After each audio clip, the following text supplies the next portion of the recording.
안녕하세요. 행복 메신저 햄신저 캠핑조입니다. 사람이 가장 쉽게 행복을 느낄 수 있는 활동은 뭘까요? 심리학자들과 통계 연구는 한 가지 답을 내놓습니다. 바로 여행입니다. 그런데 왜 하필 여행일까요?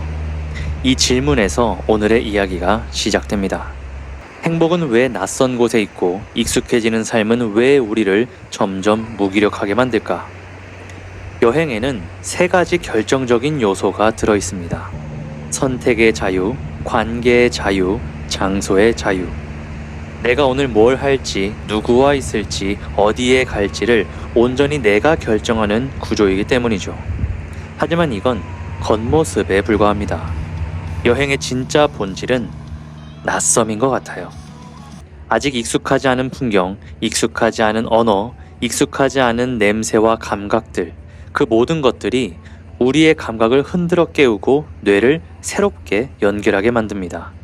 심리학자 미하이 칙센트미하이는 플로우라는 개념을 통해서 인간이 몰입하는 순간이 곧 가장 깊은 행복을 느낀다고 말합니다.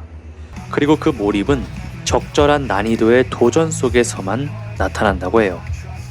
익숙한 곳에서는 도전이 존재하지 않는다는 거죠. 새로운 자극이 있어야만 우리는 깊이 빠져들고 감정이 요동치게 됩니다. 여행은 우리를 강제로 낯섦 속에 집어넣는 거잖아요. 그래서 여행을 마치고 돌아올 때마다 이런 말들을 하죠. 살아있는 기분이었어. 너무 행복했어. 언제 또 떠날 수 있을까? 이 말들이 중요한 이유는 그때 내가 진짜 나답게 살고 있었기 때문이 아닐까요? 언제부턴가 우리는 익숙함을 성장의 증표처럼 생각하게 된 것 같아요. 처음에 운전할 땐 덜덜 떨었는데 이제는 아무 생각 없이 운전해요. 처음 회사에 출근하던 날엔 긴장했는데 이제는 그냥 생활이죠. 처음 누군가를 만날 때 두근거리던 것도 이제는 별 감흥이 없습니다. 익숙함은 분명 안정과 효율을 줍니다. 그러나 문제는 이 안정이 감정을 잠재운다는 점이에요.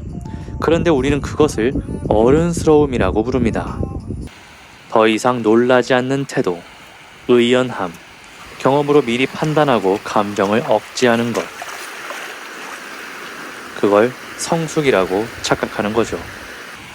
하지만 그건 어쩌면 감정이 둔감해진 상태일지도 모릅니다. 아이들은 세상을 처음 보는 사람들입니다. 그래서 항상 놀라죠. 이해하려고 하고 다가가고 만져보고 먹어보고 움직입니다. 아이에게는 세상 전부가 아직 미지의 공간이기 때문이죠. 반면에 어른은 어떨까요? 딱 봐도 어떻게 될지 알아. 말해봤자 뭔 소용이야. 아유, 놀랄 것도 많다. 이건 삶을 효율적으로는 살게 만들지만 동시에 삶에서 감동을 줄여버리는 구조 같지 않나요? 뇌과학자들은 말합니다. 익숙한 자극은 뇌에서 도파민 분비가 거의 일어나지 않는다고요. 감정도, 의욕도, 기쁨도 사라지는 거죠. 그래서 우리는 여행을 간 다음에야 비로소 도파민을 제대로 느끼고 이제서야 살아있는 감정이 돌아왔다고 말합니다. 어쩌면 우리가 자꾸만 떠나고 싶다라고 말하는 건 현실이 나빠서가 아니라 현실이 익숙해서일지도 모릅니다. 자, 그렇다면 익숙함은 무조건 나쁜 걸까요? 아니요. 익숙함은 시스템이더라고요. 우리가 효율적으로 에너지를 분배하고 반복되는 작업을 더 잘 해내기 위해 필요한 습관의 그릇. 하지만 문제는 이 시스템이 내 감정까지 정리해버릴 때 생깁니다. 직장에 가고 일을 하고 식사를 하고 집에 오고 OTT를 보다가 잠을 잔다. 이 일과 속에서 정말로 내가 선택한 순간이 얼마나 있을까요? 전부 자동 반응입니다. 그 안에서 우리는 살고 있지만 감정을 사용하지는 않죠.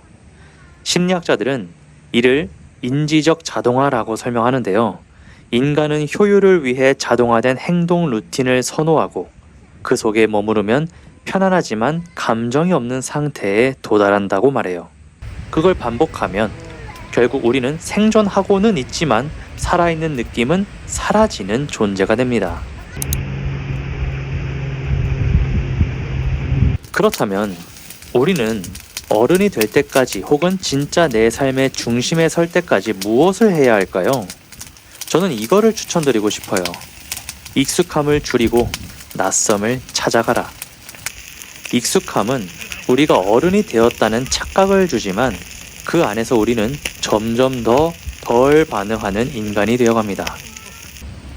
낯선 카페에 가보고 가보지 않은 동네를 산책하고 처음 듣는 음악을 들어보고 처음 해보는 운동도 해보고 제가 하는 캠핑처럼 환경 자체를 바꿔보는 것도 좋습니다. 이건 단순한 기분 전환이 아니라 내 감각을 다시 깨어나게 만드는 작업 같아요.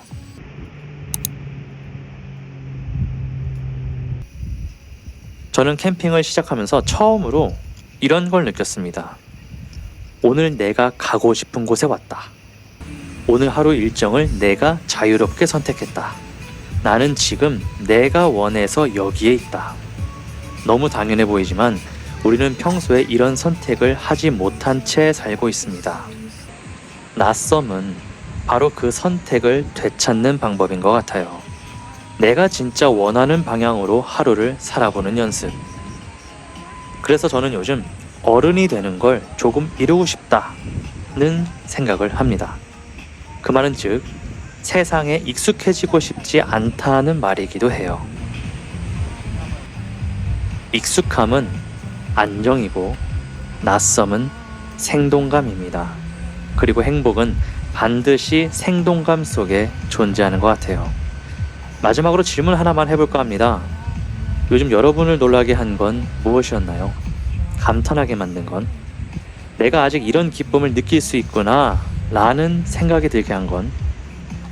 그게 없다면 익숙함이 여러분을 너무 조용히 천천히 감정 없는 존재로 만들고 있는 중일지도 모릅니다. 그러니 낯설어지세요. 처음을 만나세요. 몸이 조금 불편하고 뇌가 조금 낯설고 마음이 살짝 무서운 그 길로 가보세요. 그 안에 살아있는 내가 기다리고 있을 테니까요. 제가 준비한 이야기는 여기까지고요. 끝까지 시청해 주셔서 감사합니다. 다음부터는 조금 더 본격적으로 행복을 파헤쳐 보려고 하니까 다음 캠핑에서 만나길 희망합니다. 안녕.